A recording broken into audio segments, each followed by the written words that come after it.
Thank you all for the birthday wishes. My parents are here. Why don't you guys raise your hands? And my dad's birthday is May 5th also.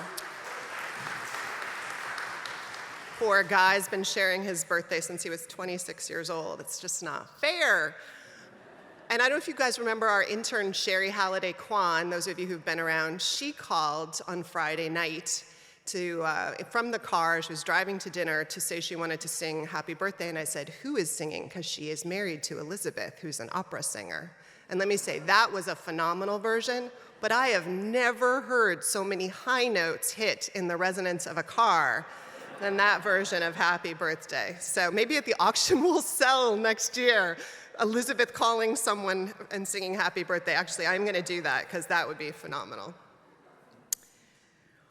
So I'm sharing with you readings from this anthology that came out in the fall that I pulled together, and you'll hear a little bit more about the history of the book and this piece.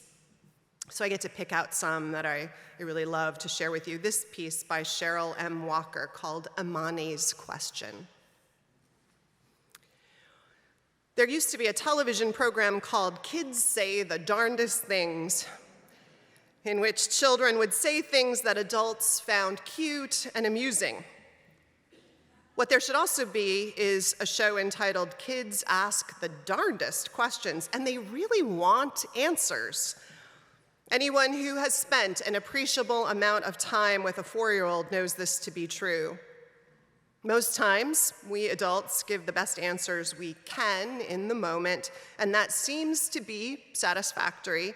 If it's not, it will be followed by another question and another and another. Sometimes the question is more important to the adult than the answer is to the child. When my niece, Imani, her name means faith in Swahili, when she was 4, she asked me such a question. Innocent on her part, it would be the most important question anyone ever asked me. The entire trajectory of my life changed because she asked Imani's question. It was going to be a lovely weekend with my sister and her children. We lived in different states, and I made a point of visiting often so that I could be a part of her children's lives. My sister warned me before I came that Imani was in the death stage. She had discovered the concept of death and was eager to talk about it with anyone and everyone. I had been through this phase with my other nieces and children of my friends, so I felt prepared this time. Sure enough, we sat in the backyard, and Imani said to me, "Grandpa died." My father had died not too long ago. And I replied, "Yes, I know." "He died from candy," she said. This was confusing, so I excused myself and asked my sister why Imani thought our father had died of candy. My sister told me that she had told Imani he died of cancer, rather than saying he died because he was sick, having learned from her first child that such an explanation would mean every time someone got sick, she would think that they were going to die. So my sister was more specific this time. Imani somehow confused cancer and candy, and because she no longer asked for candy as much, my sister decided not to correct her.